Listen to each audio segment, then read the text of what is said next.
bottom plate so we can run our coax up. We've taken our flexible 5-foot bit and we've put it down along the front of the drywall, keeping it as tight as we can. It got hung up on the insulation a little bit, so we kind of picked it up, slid it down, picked it up, slid up, and pushed the paper back with a screwdriver and slid the bit down so we could hear it hitting the bottom plate. And now we're going to drill through that bottom plate to get down to the crawl where we can run our coax up.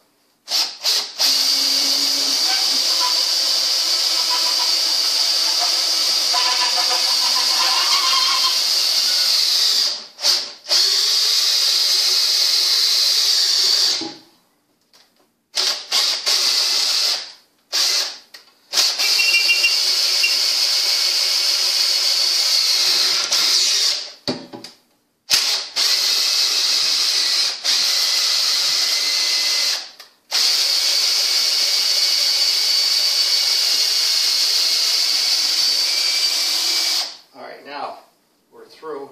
So we got the drill bit all the way down to the crawl space, and there's a hole in the drill bit. We put the coax, the center wire to coax through that, and now we're pulling it up. And here's the coax feeding up from the crawl space. That it, Dave? Okay, got somebody down the crawl space that's feeding it up. So, all right, so we've got this up here now. We'll take this and we'll just fish the wall from here up to here, and then we'll be able to make our final connection. And we're back again, and as you can see, we have our coax up, as you saw before. And what I did was I installed one of these low voltage rings in the wall here. And then I thought, you know, what if we have to get cables from the table down here that's going to hold the DVD player, the VCR, the Xbox, and everything. We have to get cables in the future up to the TV. We're going to have, then what do we have to go through? So what I've done is I've taken an 1.25" PVC pipe.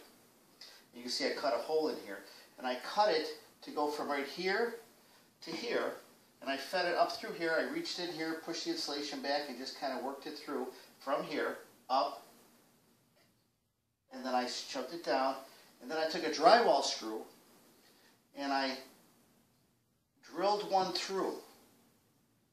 Then I took another one and I cut the tip off it so it'd be just the right length. I pulled that one out and drilled the right length one in so it's not sticking out on the inside. Actually, it's sticking out maybe a 1/16 of an inch, just enough to grip it.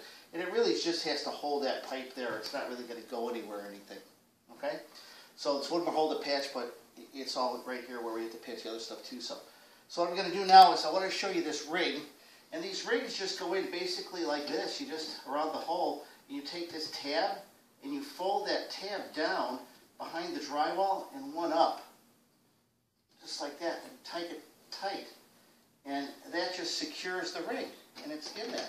And now your plate goes right over that, and you're set to go. Okay, and since we're going to have multiple cables going there, we can drill a bigger hole in the center and bring our cables out there, but it'll still look finished. Okay, so that's it. We got to put the end on our coax, make our final connection on our electric, and then we have drywall to patch, obviously. And if you go to contractorjohn.com and look at one of other videos, we talk about how to patch this exact type of hole. Okay, we'll be back in a couple minutes when we're going to hang the TV. All right, here you go. You see, we've gotten the TV hung on the bracket. We've got a table back here with the box there, and we didn't patch the drywall yet. That's coming tomorrow, but I just wanted to complete the install for you. We got the coax ran and all the electric and everything, and all we have to do is give TV a push here, and it should be coming on here. There we go. Hey, thanks for being with us. What can you tell us? There we go. Day before the Daytona 500, so that's what's on the TV. So that's what it takes to install a wall mount TV. Now there was a little more work here involved because we had to go to crawl and do all that kind of stuff and tie in the electric and stuff like this. All total, this job is a one-day job. Myself and I had a gentleman, Dave. He helped me with this thing. And here's a wreck that was at Daytona today. Unfortunate, terrible, terrible crash. Terrible crash today at Daytona.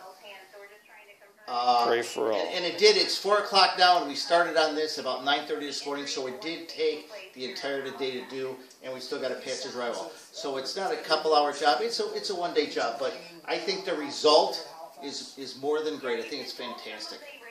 This is Contractor John saying, if you have any comments or questions, visit my blog at contractorjohn.com. Have a blessed day.